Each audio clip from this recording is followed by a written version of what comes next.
Thank you so much for joining us today. So, the new form of capitalism. You heard this about this over and over since this council started in October of 2021 in Japan. Ken and I were part of the council. We spent the first 10 months discussing this very, very old and new theme of the new form of capitalism. So I thought maybe we should start off by asking Ken to sort of summarize what we discussed in Japan. If you're following the Japanese discussion, you know that there was a paper which was published in June of this year, which sort of summarized all the discussion we had between October last year until June of 2022. So we will start off with Ken, who can sort of help you understand where we are after spending 10 months. What is this new form of capitalism in the context of Japan? And then we will go to the other panelists who can share their views on this old and new big question of basically, quite frankly, it's the role of government versus role of the private sector. So Ken, please share with us, what did you really think of this paper which came out as a result of us spending 10 months on this big topic? Okay, Yumiko, and all in 5 minutes, right? 5 minutes. Okay. Hello, everybody. My name is Ken Shibusawa. It's great to be back at G1 Global. Looks like there's a really interest in this panel because it's a packed house in this room. I'm very happy to be sharing the panel with this distinguished members. This is my take on the new form of capitalism. Mr. Kihara obviously has the answer, but this is my my take. When the new form of capitalism first came out, everybody said, "Huh, what is it?" They said, "Well, it's distribution policy." Well, that's not capitalism, that's socialism. And they're saying, no, this is a growth policy. And so what we ended up was not growth or distribution, but growth and distribution, a virtuous cycle, right? So for me, where the new form of capitalism is trying to go is towards this virtuous cycle. That's where we're supposed to be going. But why do we need the new form of capitalism in the first place? This is an important topic that I felt hasn't been picked up by the press, but I seen Prime Minister Kishida say it very clearly on Bunge Shinju, the magazine Japan, a very nice speech he made in London last year, or I'm saying this May, and he basically said, in regard to the externalities that the capital markets had left behind, that capitalism left behind. And the word externality in Japanese, gaibu fukeizai, sounds a little bit complicated. Maybe that's why the press didn't really pick it up. But it's things like the environment, it's things like society, things that capitalism had left behind. And what we're trying to do is to incorporate that back in capitalism. That's where we're trying to go and why it's necessary.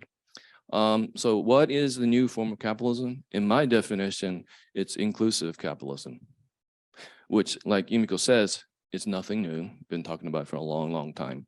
But for this new era, I think it's a very, very important topic that we should be discussing presently. So I said where we're going, why we're doing, and what we're doing.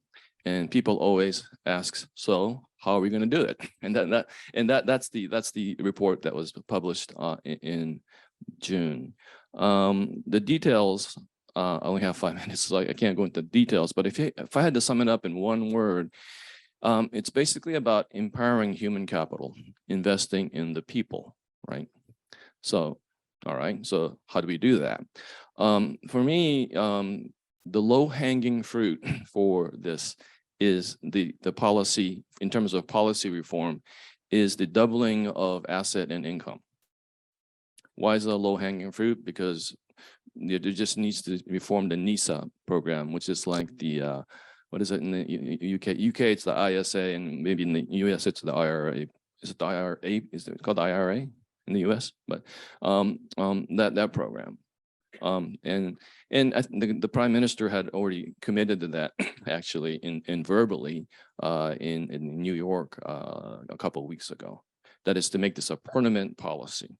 For me, though, I think we need to go a little bit further in that, is that I think it should be for all people in Japan. Presently, it's not for all people because if you're a child, you're not included. And if we're talking about inclusive capitalism, obviously children should be included. And if we're talking about life for the next 100 years, we should be, planning from when you're born. Another part that I would suggest is to make it more simple to go to open an account for NISA.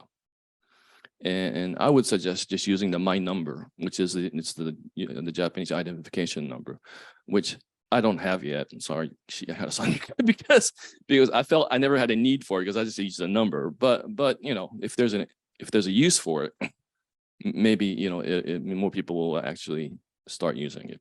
So to me, that's the low-hanging fruit. The important fruit, I think, is the labor market, because we're talking about increasing wages. That's where it started. Tax incentives, yeah, that'll help, but to me, that's not structural. For a structural change for wage increases, you have to increase the liquidity in the labor market. Talking to the Secretariat, actually going deep, doing a deep dive into this reform of the labor law. It's a little bit out of their hands, apparently. But I think there's some terminology that's coming up recently that I think the government is addressing how to increase the liquidity in the labor market. So that's very important. Another important topic is startup. So we think of startup, Silicon Valley, all this kind of stuff, very, very important. But an important theme within the council is this concept of social entrepreneurship. And I believe the Prime Minister is really sensitive for this, answering social causes through startups and entrepreneurship. So that's in there. For me, lastly, I asked for an upgrade. In the policy that asked for an upgrade, it's in the final report, but it's at the very end. It's one line, and it's the concept of global health and impact investment, impact measurement. So it's in there, but it's sort of the last line. And the reason why I'm asking for an upgrade is because if you think about it, if you're thinking about a virtuous cycle of distribution, growth, and distribution, well, it can't just be domestic, it has to be global, right? And you're talking global health, well, that's investing in the people, not only in Japan, but all over the world. And this concept of impact investing what is that? That is trying to incorporate externalities, the environment, society, into capitalism, capital markets. So me, this global health and impact investment it's the big arrow, I guess, for this new form of capitalism. So I'm hoping for an upgrade. No, that's He nodded, so yeah, that means yes. That's great. Thanks for summarizing the discussion that we have had so far. So, Bill, as a Japan watcher, how does this sound to you? Please be as open, candid, and critical as you would like to be in terms of what you have been hearing about this discussion around the Japanese version of new form of capitalism. Well, thank you very much, Murakawa-san, for having me, and I'm delighted to be back with this great G1 conference. And it was very interesting listening to my old friend Shibusawa-san talking about how he thinks things are coming through. To me, I mean, the first question is, how many people understand the old form of capitalism? If we have to have a new form, perhaps there needs to be some understanding of what the old form is. And I wonder whether, for most ordinary members of the public, whether what they think is the old form of Japanese capitalism. We in the West often have a slightly romantic view of Japanese capitalism, because we think that our companies are brutal and rapacious and short-termist, and we think of Japanese companies as having a longer-term, more stakeholder-oriented philosophy, and therefore we often idolize Japanese companies. I think my observation would be that there's some truth to that, of course, some truth to that qualitative comparison between Japanese capitalism and certainly Anglo-American capitalism. But it's a bit out of date as well. And it's a bit out of date both because of corporate governance issues, which have been addressed so frequently, particularly by the reforms under the Abe administration, and that Shibusawa-san has been very involved with, I know, but also because of the labor markets. The real thing that most individuals think of when they think of, well, what form of capitalism am I in, is, well, what kind of income am I able to get? What are my wages? What are my employment terms? And I think the reality, actually, both in Japan and in the United Kingdom, is that most people are working in a low-wage, cheap labor economy. Both our governments, at least Boris Johnson's government, the predecessor of the current British government, talked about wanting to have a high-wage economy. And I don't believe that any Japanese prime minister would say that they were not in favor of a high-wage economy. But the reality is that the fundamental issue in the Japanese form of capitalism is that you've been following a cheap wage economy, with 40% of the labor force on non-regular employment contracts, short-term contracts, and part-time, with the underemployment of a very large amount of that human capital in terms of their skills. And that's particularly true of women in the labor force. It's very welcome that female participation has risen so substantially, but generally too often in employment that is well below the level of their human capital. And men and women, for men and women, the amount of training, the investment in training by their employers has declined over the years. So the fundamental problems, I think, are in the labor market. So my test of the Kishida administration, as of the Abe and Suga administrations that preceded it, is what are you doing about the labor market? The difficulty is that the labor market is largely in the hands of the private sector, although the government employs a lot of people, of course, but influencing private decisions about wage setting is notoriously difficult. But my questions are, one, you had an excellent Work Style Reform Act in 2018, came into force in 2019. What is the government doing to enforce it? How much is being invested in enforcement of the overtime limits, of the equality between part-time and full-time work? Is the enforcement actually being done properly and fully? Excellent law, but is it being enforced? But secondly, I think Shibusawa-san puts his finger on the right thing in talking about the liquidity or otherwise of the labor market. It's a lot to do with the contract law, whether you can, as an employer and an employee, have a contract that is a long-term contract, but with built-in agreement about how redundancy takes place, sort of compensation clauses built in to allow movement of empowered human capital from job to job. What kind of labor law does big business want? Now, we in the UK have a new government that's just arrived. And rather like the Kishida administration, the new government entered in and spent its time, implicitly at least, criticizing the previous governments. And this is a bit of a problem when the new prime minister was a member of those previous governments. But she says that we need a complete reset. We need a high growth policy. We absolutely have a broken British economy, and she needs to repair it.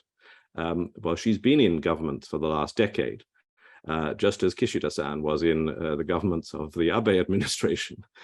So there is an inherent issue when you have a new prime minister who comes in saying that the old system isn't working. In Britain, we have big new investment in by the public sector in supporting people in managing the energy crisis, a very generous piece of public spending to subsidize households and businesses in dealing with energy. But we have an unknown future about the labor market, about wages, and about taxes, which we remain to be seen. And it looks like in the UK, the new form of capitalism is going to be an old form in which the rich have their taxes cut in the hope that that will produce higher investment and higher growth. I'm glad to see that that's not the Kishida administration's policy.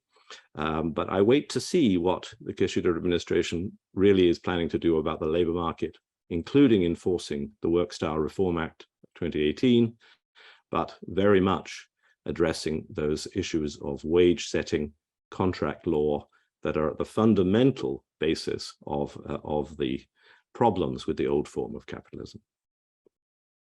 Thank you, Bill. As you said, what is happening in your country is as interesting as what we're seeing in this country in terms of political debate. So I would like to go to Pascal. Can you hear me okay? So Pascal, you have seen many countries discussions around this topic as a head of WTO, and obviously interesting discussion in France as well. So maybe you can share your perspectives on this old versus new form of capitalism discussion from again, not only France, but also other countries that you've worked with in the past. Thanks, Yumiko, and thanks for inviting me. If I start from the global angle before moving to one sort of French view, I think a non-partisan global diagnosis of the pitfalls of capitalism is that it is too short-termist, B, it is bad for environment, so environment externalities of capitalism, which has already been mentioned, and third, it creates social insecurity. So this would be the sort of main common global criticisms. Now, if I look to my country, the one I was born in and the one I know a bit about, it has a rather distinctive feature as far as capitalism is concerned, is that the French do not like capitalism. Capitalism, whether old, medium, new, past, future, is more criticized than celebrated. And this fits with a very specific French feature, which is that the French do not like capitalism. They like the state. They don't like the government, because the government runs the state and the state is never doing enough against capitalism. So this sort of French ecosystem is very specific, which leads, by the way, French capitalism to be under much more sort of state guidance, state monitoring, state interventionism than elsewhere. That's the tradition. This is changing. This is changing because I think, like elsewhere, and I'm not sure it's the case in Japan, but the signals I get are that it might be the case, there is a sort of new parting of rows between the state, the government on the one side, and other stakeholders of capitalism, capital markets, investors, consumers, employees, which now have a higher role in addressing the defects, the pitfalls of capitalism. In a way, government is now orienting its action to addressing the short-term problem of capitalism, incentivizing research and development long-term, creating a supply system for innovation like the environmental startup, education system, universities. So in a way, the government investing in what really capitalism misses, which is the future. And on the other side, formulas within which other stakeholders, again, investors, but also consumers, but also employees, around this whole new ESG culture. Systems that push corporates, who are the molecules of capitalism, to internalize the contradictions between capital efficiency on one side and negative externalities, notably in environment and in social. And this is what you see through a variety of formulas. You have the B Corp system in the US. In France, we now have a new system, which is very similar. And I happen to chair the board of Danone, a specific sort of B Corp surveillance system. And this is new, and it will develop, and that's my final point, and then I'm going global, Yumiko. What I see as the major level, the major area of change is new ways of measuring the impact of capitalism, and notably switching from a normal global standard run way of accounting, sort of accounting standards that measure the capitalist profit of corporates, to something which measures other impacts of capitalism and corporations in the environment and social area. This is happening now on the environmental side. There is a new institution which is called the ISSB, the International Sustainability Stability Board, which is building indicators and measurements of the environmental footprint of corporations. This is not yet the case in the social system, because whereas environment is considered as a sort of global public good, this is not the case for social welfare or for social insecurity. But I think this is the way to go. So in a nutshell, globally, and to some extent in France, which now may be joining a sort of more sort of mainstream, the issue in the future, and I would be interested to know whether this issue of how you measure the externalities in environment and in social is taken on board on this big Japanese reflection. That's, in my view, the way to go for the near future. Over to you. Thank you, Pascal. Interesting perspectives from France and also other countries that you have been working with. So we're going to bring this discussion back to Japan with Mr. Kihara, who is the brain behind Prime Minister Kishida. And as I said earlier, the discussion of the council is continuing. We started last October. We've finished the first part in June, and the paper that Ken described was published. We just started to have the second part of the discussion last week. There will be several meetings in the next couple of months. So this is the beginning of the second half, second act 2. And I would love to hear your thought, Mr. Kihara, in terms of what you are expecting to see as a second part, Act 2 discussion, and I'd love to see more concrete outcome. The first bit was a lot of sort of discussions around what's important and what are the goals, what are the sort of framework discussions that we should have. Second part is, okay, what are the policies and actions that we have to implement, and how do we budget these activities? And that's exactly what we're doing in the second part. So, Mr. Kihara, I'm expecting interesting discussions with your comments. Please go ahead. I'm Seiji Kihara. Thank you very much. This is my first time to join the G1, so I'm very honored to be here.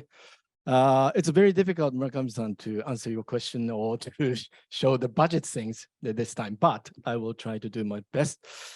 Before directly answering your question, Murakami-san, let me share my understanding of new capitalism with all of you. I think 3 things are behind this new capitalism. First one is change the Japanese economy, the pure cost-cutting economy, to more investment in future economy. I mean, for 3 decades after the Cold War ended, we have been in a globalization, and the Japanese economy tried to cut the excess labor, excess capital, excess workforce, excess debt. So nowadays, our economy is very cost efficient, and result in the huge amount of the 300 trillion yen of cash and deposit in the companies. But I think more is needed for the Japanese economy. And our answer is investment. Investment in the Ken-san correctly pointed out, investment in human, investment in people, investment in startups, investment in GX, DX, investment in technology and innovation. So that's the one idea. The second one is the others collectively pointed out, we have to change our economy from the short-term policy making to long-term policy making. Probably you all know the Japanese budget, Japanese tax system is all based on annual 1-year approach. But we have to change this to the multi-year approach. Otherwise, we cannot survive in this very severe competition among the states, especially with China. It's very difficult. So we have to change this government system from annual based to multi-year based. That's the second thing. And third is we need more public-private partnership. For 3 decades after the Cold War, yes. The Japanese economy, we have seen the diminishing role of public sector or the states. But from now on, we need more public-private partnership. If we look at, again, China, they have the policy of military-civil fusion.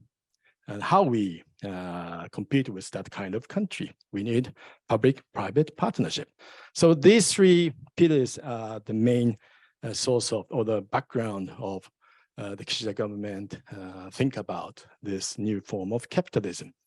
And thanks to Murakami-san and Shibusawa-san, we have been able to make up a good paper so far. Now we are in a process to implement and deliver the actual concrete policy towards the end of this year. We have already worked on the startup 5 years plan to make more startups. We have already in a process to make a doubling asset plan, the individual asset, doubling the individual asset plan. We are already in the process of GX. We try to induce 150 trillion yen of investment in GX. So we are in the process to make another plan for the GX. So what is important this time is, Murakami-san is correctly pointed out, I think, lots concrete plan with budget. In 1990s, Japan has lots of states planning with budget. For example, in infrastructure, we have the road, 10-year road construction plan, 10 years airport construction plans with budget. But we all abolish this kind of state plan with budget. At the moment, we have only one national plan with budget. That's the defense. We have the 5 years planning for defense budget. But out of that, other than that, we don't have any national plan with concrete budget planning. So towards the end of this year, we have to work very hard against the finance ministry. This is I have been working, but we have to fight with the finance ministry to get the actual budget for planning. And let me come back to the Bill's comment. Thanks to the result of the election, we won 2 elections in 1 year. In October, we won the upper house election. In July, we won the lower house election. Now we are more settled down to focus on the real reform.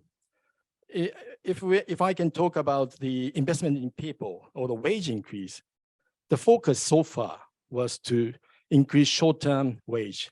We focus on the wage negotiation, spring wage negotiation. We focus on the minimum wage increase. But from now on, we have more time to focus on the policy. That's why now we start talking about the structural wage increase policy. And I think that could be the answer to Bill. We are seriously working on this structural wage increase policy towards the end of this year. I will stop here. Thank you very much. Thank you, Mr. Kihara. So I guess the discussion now is really about what's next, and Mr. Kihara actually touched on that aspect of discussion. So I'd like to go to Ken again in terms of what's next. You mentioned what's next. Really important topic in terms of labor market deregulation, perhaps to make sure that there is a healthy level of liquidity or mobility within the Japanese labor market. What needs to happen to see healthy level of liquidity or mobility, people being able to move from one job to another, one company to another, one sector to another? What needs to happen next? Well, thank you. I think we just need to graduate from the Showa period. Meaning it's Heisei is over, it's Reiwa now. But for many companies, we're still stuck in the Showa period, meaning it's lifetime, well, quote, lifetime employment seniority system. That worked great back in those years when there was growth, from behind. But now we need to create our own, growth currently. And we just can't do that with the same model. And that model, I think, really sort of stifles innovations within the organization. And so it's not just the law, but it's on the business side as well. To say, hey, we got to end that. And it's not easy. It's not easy because people have been under that contract for, that social contract for the last 30, 40 years. In terms of the law, the labor law that, well, in Japan, as we know, in many other countries, it's difficult to lay off people, which is right in the sense that you can't be just laying off people just because the business isn't doing well. But at the same time, there's a problem with that because I believe the management here in Japan are cautious about new hiring if they feel like they can't lay off the people, right? And so it's a chicken and egg, and that's a kind of a really difficult sort of a social, again, a social contract and different law. But I think that's at the core. Okay, that's a little bit difficult maybe. But one thing that I think, I have a small business, a lot of startups have this problem. The basic fundamental working of the labor law here in Japan is time, how much time you're spending doing that job. And that worked great during when you're manufacturing factory output, more time, more output, that kind of stuff. But I was in the session about well-being and the new way of working, and people don't have that kind of working habits for many people. And so I actually, thanks to Robbie, hired an assistant this year. And we were in understanding, she didn't need to be full-time. I didn't need her to be full-time. So we can be flexible about that. But we check with the, with the law and the rules, and you have to manage the time so specifically that for both of us, it's really, really cumbersome. Why can't we just say, we signed a contract, we're in an agreement, and we'll just do it in terms of the output that you produce, not how much time you're actually spending on that project or that work. And that is still there, but the government is saying, okay, we should, fukugyo, how do you say fukugyo in English? side job, promoting side jobs.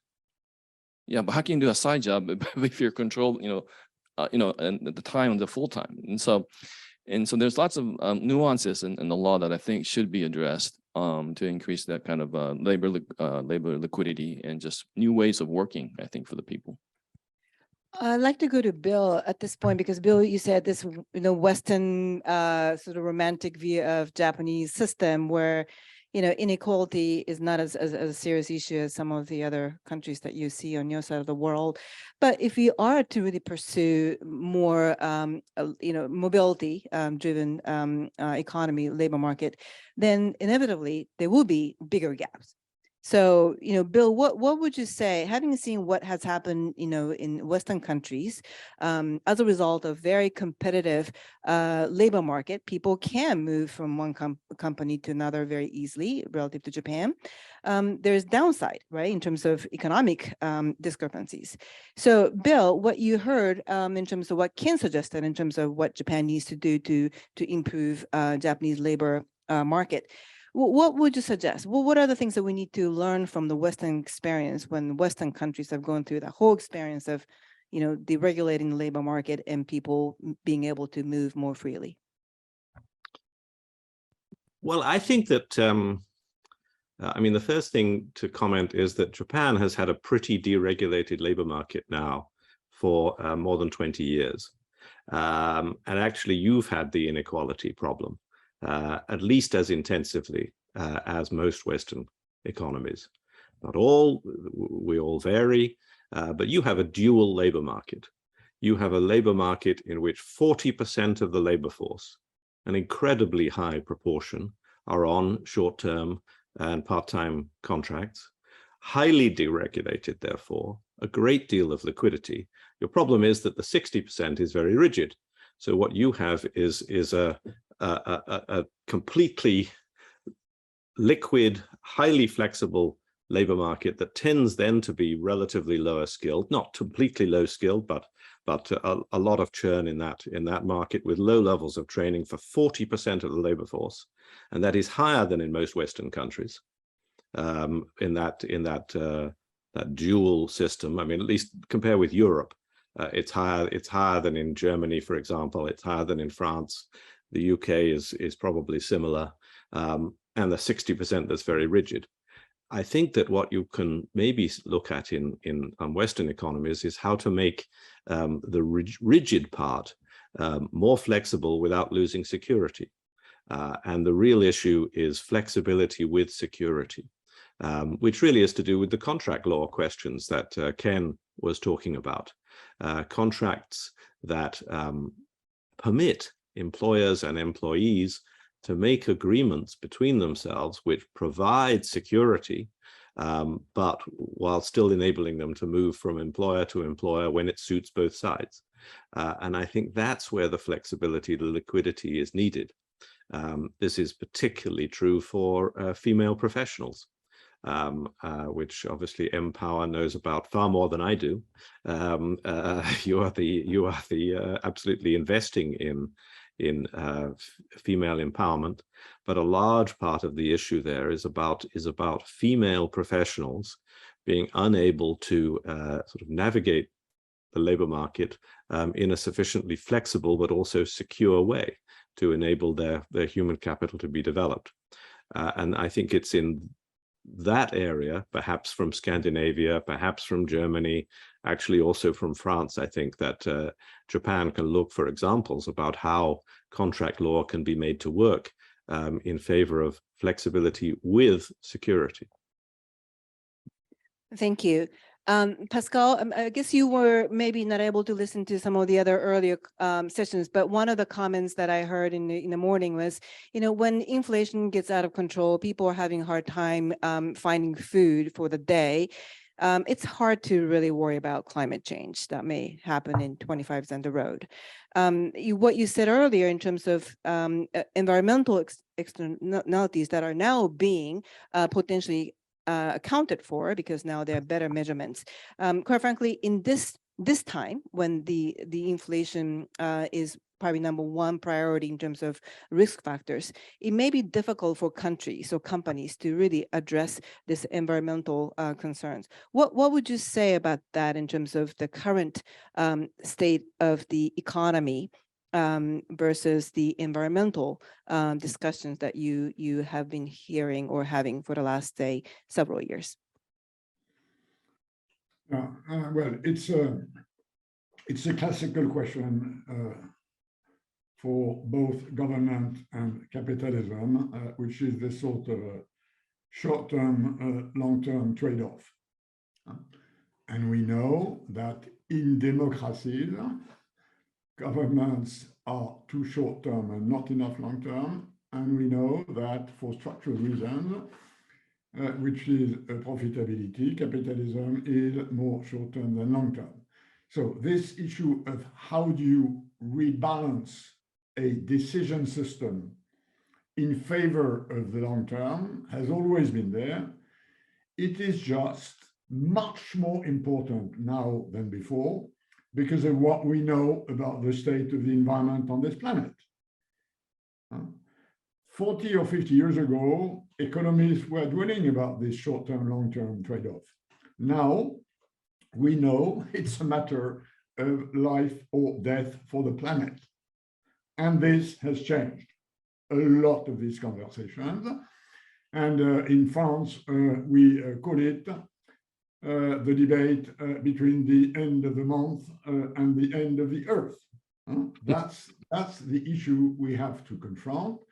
And you're absolutely right. We are in a situation with inflation, with the invasion of Ukraine that leads to a bump in energy prices, where short-term consideration may trump longer-term consideration. And we have this debate at the EU level, who, as you know, has launched this Green Deal strategy to zero carbon by 2050 and minus 55 CO2 emissions by 2030, which is a real big ambition. And there is now a debate whether this is doable under the present circumstances. Now, I'm among those, maybe because I'm old, and that the value of the future when you are old is very different from what it is when you are young. You have a sort of actualization rate which differs depending on the part of your life. I think this is an absolutely essential contract. And this is why I think we have to come back to improving the measure of the impact of capitalism, short-term, medium-term, long-term. You do not manage what you do not measure. That's a very simple old truth. And I think on this, there is quite a lot of progress to be done. So that's my first part of answer to your question. And let me also say that I'm struck listening to what is said about the need for Japan to change to a new form of capitalism. I'm struck by the parentality of this with what we have in Europe.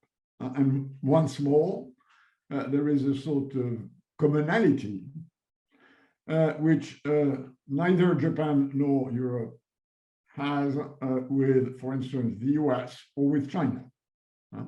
I mean, after all, if it's about capitalism, back to the global view, we have under our eyes two efficient and brutal forms of capitalism, one in the US and one in China. They are both efficient and brutal. And I think Japan and EU, for cultural reasons, are looking for something, and that was Bill was saying about the labor market, which is both efficient and not brutal. And that's probably going to result, I mean, in Europe, we have this old expression, the German one, Sozialmarktwirtschaft, which is a social market economy. We now are moving to a Sozial-Umwelt-Marktwirtschaft, which is a social environmental market economy. And that would be, I think, what both Japan and Europe are about, while considering that the two big elephants on the planet are on a different track. Over to you. Thank you. Very interesting observation. So we're going to have to open up for the Q&A, but let me just, Mr. Kimura, one question. Would you consider something like a United States Inflation Reduction Act, which is a huge amount of public spending, which is designed to create a lot of jobs, supposedly, and also supposedly they're hoping to see equal amount, if not more, investments to be made by the public's, the private sector. Is it something that you are discussing right now? I know you're fighting against the Ministry of Finance, trying to get more budget. When we started talking about the new capitalism last October, and since then, we don't see much change about the new form of capitalism. But one big event or one big factor actually affecting the new capitalism, that is the weaker yen, I think. And this is the significant change from the last October. And we have to fight against new weaker yen. I'm not saying the level of exchange rate. It is very difficult for the government to say anything about the level. But we have to take good advantage of this weaker yen. And we are now trying to induce inbound tourism. That's the one change from last October. The other thing is we try to promote more export to the world. And to do so, we need to induce the factory back to Japan, taking the opportunity of this weaker yen.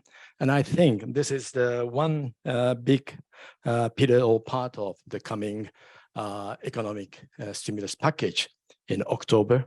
And I'm fighting very hard with the finance ministry to put this item into the supplementary budget. But I think we need to do so to take more investment into Japan and also to make more factories, production in Japan, and then export to the world. Thank you. Like to take questions this time from the audience. If you have any questions, please raise your hands. Okay, please go ahead. Well, my name is Nakano from Silver Lake Capital. One of the very important, the growth strategy is, tourism. Yes, the inbound demand. But to do so, I think it is very important not only just for making a budget, but also the deregulations. So, for example, in order to increase rural areas, tourism, you need to have the kind of the ride sharing, not just depending on the cab industry. We need a kind of the deregulation as well, not only just the money. That kind of things is very important. What do you think about this, Kihara-san? I quite agree with you. Not only for the inbound, the deregulation is essential to keep the local society itself. You mentioned about ride sharing. In the rural area, it is very difficult to keep the bus service, to keep the taxi service, and maybe the rail service as well. So I think deregulation is essential to keep the local area. And then I quite agree with you. Also for the inbound tourism, that's very important. So we will work very hard on the deregulation as well. Thank you. Go ahead, please. Next question. Yes. Hi, Romain Caillot, SIPA Partners. My question also addressed maybe to Kihara-san. What about the role of immigration in new capitalism? Because it's great to have factories come to Japan, but who is going to work in them? Well, immigration is one of the most sensitive issues in the Japanese politics. So it is very difficult for me to say yes or no about the immigration. But I think what is important is to introduce the the energy split of the foreign workers. What is important is to call it the immigration or to call it non-immigration. I mean, we need the help of the foreign workers, especially considering the weaker yen at the moment. But it is a bit jump step for the Japanese government to acknowledge the immigration. So I want to continue the discussion, the debate inside the government. But I'm pretty sure we need the help and the power of the foreign workers anyway. Yeah. Go ahead. Yeah, Robertson. Thanks very much. A year ago, when the concept of the new capitalism came forward, interest rates were very low globally. Things were nice. BOJ was buying all the bonds. Great. Now interest rates are going up. How will this affect the ability of new capitalism to spend money? And will there have to be some consideration given to holding down spending in some areas in order to make room for raising spending in others, particularly holding healthcare spending or extending retirement age so that pensions are paid later? What about the spending side as interest rates go up as an element of new capitalism? That might be a good one for Bill to answer in terms of what's happening in the UK. Would you like to comment on that? I know it's a very hot, timely discussion. Bill, a few words. Well, Environment has changed. I will only comment in my usual irresponsible way, in that I'm not in government and not having to deal with the budget, and therefore I can lack responsibility. I think that problem is absolutely now shared across all of the developed societies, and because of interest rates going up, for most budgets, debt service costs are an increasing competitor for other spending. That's obviously less true in such an ultra low interest rate and borrowing cost environment as Japan, but certainly in the UK and in other European countries, debt service costs are now going to take up probably double the share of the budget in 2023 as they did in 2022, and double that in 2021. So they are an increasing competitor. So we have real problems of trade-offs in our budgets.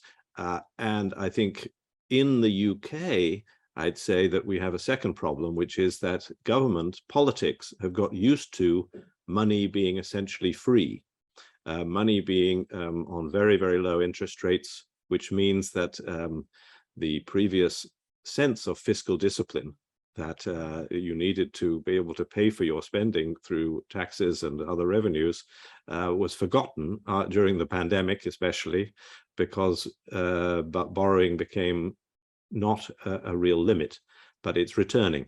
And so I think in 2023, 2024, we're going to see a real hard piece of political bargaining about the trade-offs, which will mean some cuts elsewhere.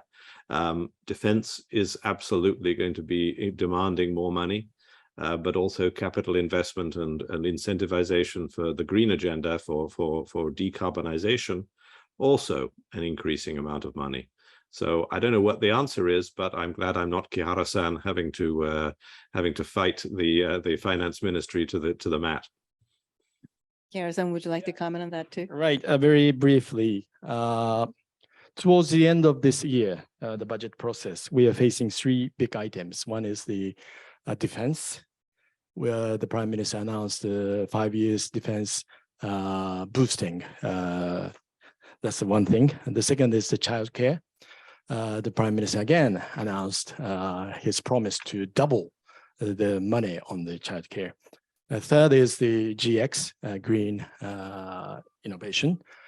He already announced the 150 trillion yen in 10 years, and to induce that private investment, the state will use around 20 trillion or something like that. So we have the big three items toward the end of this year. There are only three ways to to budget these three items. One is the tax increase. I don't think under this Japanese economic situation, it's very difficult to propose any kind of tax raise. Then we have two things. One is the cut spending in other areas. I think this is inevitable as a politics. The question is where and when. And as a Kishida government, we will work very hard to reform, for example, the healthcare, pension. I think this is inevitable. But having said that, what is more important is growth, economic growth. And that's why we are very hard to work on this new form of capitalism. This is the full package of the growth strategy for the Kishida administration. So we want to realize this full-scale package of growth package of new capitalism. So I'm not sure this is the answer to you, but is that right? Okay, thank you. Actually, Pascal, if you don't mind sharing your thought as well on this big trade-off question. Yeah, I mean, it's the fundamental question today. The fundamental question today for us all, let's say in rich countries, poorer countries may have more hope in the future because they are poor and they believe they will and should get richer. But for us, sort of old rich societies, Japan, EU, US, the question of how do you reintroduce long-term in the way we govern our systems, whether it's government, whether it's corporate, whether it's civil society organization, is fundamental. And the main reason for that is environment degradation. We now have no choice but introducing long-term into our short-term considerations. And in a way, look at our conversation. It all started long-term and gets to what's the next budget going to look like. And I agree that there is a serious motive for that in the rising cost of debt. In my country, France, the cost of debt the increase in the cost of debt resulting from interest rates is 20 billion euros a year. This is half of our defense budget and 1/4 of our education budget. So I totally understand why short-term considerations are coming back to bite us in politics, but we have to fix the system. We have to improve the system so that more long-term considerations should come in. And, you know, a few years ago, I chaired one of these big worldwide commissions with luminaries and old monkeys. And one of our conclusions to reintroduce long-term was, let's give a double vote to young people. There is in our democracy, there is an intrinsic bias against long-term because of aging population and because of the fact that old people vote much more than young people. Bill, with all respect, with the British system, the popular vote for electing your present Prime Minister in the Tory party was members of the Tory party of 65 average old years. So your Prime Minister was elected by a party constituency which is 65 old. That's a fundamental problem we really have to fix. Thank you. 25 seconds. Ken, I would love you to wrap it up. Okay. I think Kihara-san did not mention one other form of budgeting, financing the budget, and that's borrowing money from future generation. The biggest risk I think for the current new form of capitalism actually is the current form of monetary policy. You just keep on buying bonds. It's okay. Well, okay, it's all right. ETF, it never matures. It's on the risk asset on the balance sheet. Not a problem now, but it's a long tail risk, right? And so why I think it's the biggest risk is the interest rate differential between US and Japan, it'll eventually come back because US will eventually slow down. So that's not a problem. But if the markets loses confidence in the central banks, then we get in some nasty territory and we don't know where the yen's going to be going. And I make this comment at the council and nobody picks it up. And I don't blame them. I don't blame the secretary or anybody because it's a difficult question, right? But the BOJ can't pick this up. Somebody has to pick it up. I'm not to put Mr. Chiara in a difficult position because we're out of time, which is very inconvenient, but. All right, great. We promise to end on time. So thank you so much for a great discussion. Please give them a big hand for the wonderful panel. Thank you.